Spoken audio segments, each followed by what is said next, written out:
పోతున్నారో కూడా ఇవాళ సమాధానం చెప్పాలి.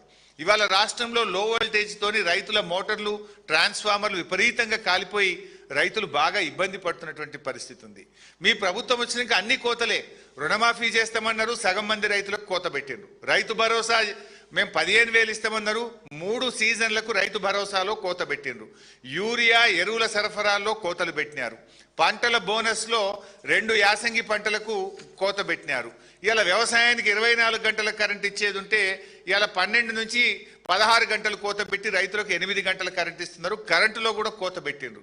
ఫైనల్గా మీది ఏంటంటే కోతల సర్కారు, వాతల సర్కారు. కోతలు ఎక్కువ, వాతలు ఎక్కువ. ఇలా వాతలు ఎన్ని పెట్టిండ్రు? మోటార్ సైకిల్ కొంటే ట్యాక్స్ పెంచిండ్రు, విస్కీ బీర్ల మీద ట్యాక్స్ పెంచిండ్రు, రిజిస్ట్రేషన్ భూముల ధరలు పెంచిండ్రు. ఇప్పుడు ఇక భూమి పన్ను కూడా వేస్తారట. ఇంకా అటు వాతలు పెడుతుండ్రు, ఇటు ఉన్న పథకాల్లో సంక్షేమ పథకాల్లో కోత, రైతులకు అందేటువంటి వివిధ కార్యక్రమాల్లో కోతలు పెట్టేటువంటి కార్యక్రమంలో ఈ ప్రభుత్వం ముందుకు పోతా ఉంది. అదేవిధంగా ఇండస్ట్రీస్లో చూస్తే ఓపెన్ యాక్సెస్ కింద మేము ఇండస్ట్రీస్ గ్రీన్ పవర్ తెచ్చుకోవచ్చు అని ఒక గ్రీన్ ఎనర్జీ పాలసీ తెచ్చింది ఈ ప్రభుత్వం. 3,000 మెగావాట్లకు పారిశ్రామికవేత్తలు దరఖాస్తులు పెట్టుకున్నారు. ఎందుకు అప్లికేషన్లు క్లియర్ చేస్తలేరు? ఎంత ఒక మెగావాట్కి ఎంత రేటు ఆఫ్ ద రికార్డు, ఎంత కమిషన్ రేట్ ఫిక్స్ చేసిండ్రు? ఆ కమిషన్లు ఇయ్యనందుకే ఆపుతున్నారా? గ్రీన్ ఎనర్జీ పాలసీ తెచ్చి పారిశ్రామికవేత్తలు ఓపెన్ యాక్సెస్కు దరఖాస్తులు పెడితే ఎందుకు ఈ రోజు వరకు ఆ దరఖాస్తులు క్లియర్ చేస్తలేరు? ఆ దరఖాస్తులు క్లియర్ చేయడానికి విధి విధానాలు ఏంటి? ఫస్ట్ కమ్ ఫస్ట్ చేస్తారా? ఏ పాలసీలో చేస్తారు? ఎందుకు చేయడం లేదు? ఒకవేళ ఓపెన్ యాక్సెస్లో ఈ 3,000 మెగావాట్ల ఇండస్ట్రీస్కి ఇచ్చుంటే ఇలా లోడ్ తగ్గుతుండే కదా. వాళ్ళు బయటకు వెళ్ళి తెచ్చుకుంటే, గ్రీన్ ఎనర్జీ తెచ్చుకుంటే, వాళ్ళ సొంత ఎనర్జీ తెచ్చుకుంటే ఇవాళ ఈ రాష్ట్రం మీద భారం తగ్గుతుండే కదా. 1 సంవత్సరం నుంచి అప్లికేషన్లు పెండింగ్లో పెట్టి కమిషన్ల కోసం కక్కుర్తుబడి ఇవాళ గ్రీన్ ఎనర్జీ పాలసీని ఆపినరు. ఓపెన్ యాక్సెస్ పాలసీ కింద పారిశ్రామికవేత్తలకు కూడా ఇవ్వకుండా ఆపుకొని పెట్టుకున్నారు. ఇవాళ ఫైనల్గా మా డిమాండ్ ఒకటే, థర్మల్ విద్యుత్తును పూర్తి స్థాయిలో ఉత్పత్తి చేయండి. నాణ్యమైన బొగ్గు సరఫరాను సింగరేణి నుంచి యుద్ధ ప్రాతిపదికన థర్మల్ ప్లాంట్లకు చేయండి. రాష్ట్రంలో రైతాంగానికి ఇప్పటికే మీరు కాళేశ్వరం నీళ్ళెత్తక అటు కరువు కోరల్లో చిక్కుకున్న రైతులకు నాణ్యమైన 24 గంటల విద్యుత్ సరఫరా చేయాలని, రైతాంగాన్ని ఆదుకోవాలని రైతుల పక్షాన బీఆర్ఎస్ పార్టీ డిమాండ్ చేస్తుంది.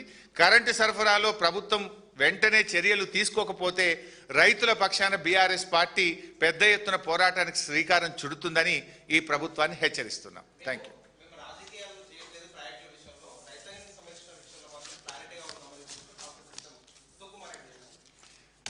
రాజకీయాలు చేస్తున్నది మీరు. ఖమ్మం జిల్లాలో ఇవాళ మీరు సీతారామ ప్రాజెక్టు ప్రారంభించినారు. మోటార్లు ఎవరు చేసిండ్రు? అది కేసీఆర్ గారి ప్రభుత్వం కట్టిన సీతారామకు మోటార్లు ఒత్తనికి పోయినరు. నిన్ననో మొన్ననో వరంగల్కు పోయినరు దేవాదుల మోటార్లకు ఇవాళ నీళ్ళు అందుతున్నాయంటే కేసీఆర్ గారు కట్టిన Sammakka barrage, 3rd phase Devadula మీ హయాంలో కుప్పగూలి 3 చచ్చిపోయి టనల్ కూలిపోతే దాన్ని ప్రత్యామ్నాయం చేసి మేం పూర్తి చేస్తే ఇవాళ మీరు మోటార్లు ఒత్తితే దేవాదులో నీళ్ళు వస్తున్నాయి. రాజకీయాలు ఇవాళ రిటైర్డ్ ఇంజనీర్లు చెప్పిండ్రు, తెలంగాణ సాగునీటి పారుదల శాఖ చెప్పింది మేడిగడ్డ గేట్లు ముయ్యకుండా కన్నెపల్లి మోటార్లు ఎత్తచ్చని చెప్తే ఆ నీళ్ళు ఎత్తచ్చని చెప్పిన రిటైర్డ్ ఇంజనీర్లను జైళ్ళల్లో పెడతామని, బెల్ట్తో కొడతామని రాజకీయాలు చేస్తున్నది మీరు. రైతుల పక్షాన నీళ్ళు ఎత్తండి అంటే మిమ్మల్ని కోసి రక్తాన్ని పంట పొలాల మీద చిమ్ముతామని రాజకీయాలు మాట్లాడుతున్నది మీరు.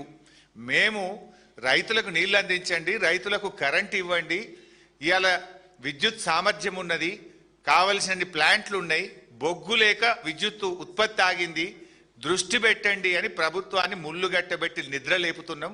మీకు విషయాన్ని చెప్తున్నాం. రాజకీయాలు చేయడం మీరు మానండి, విద్యుత్ ఉత్పత్తి పెంచండి, రైతులకు నాణ్యమైన కరెంటు ఇవ్వండి. ఇక చాలే.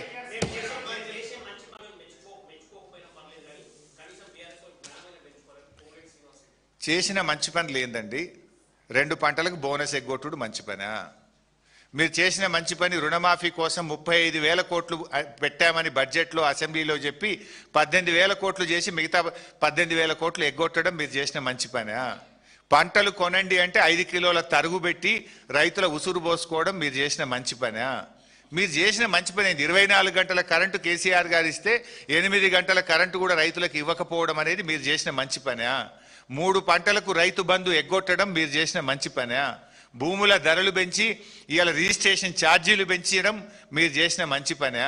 మద్యం మీద ఆర్టీఏ ట్యాక్సులు పెంచి ప్రజల మీద భారం వేయడం మీరు చేసిన మంచి పనే.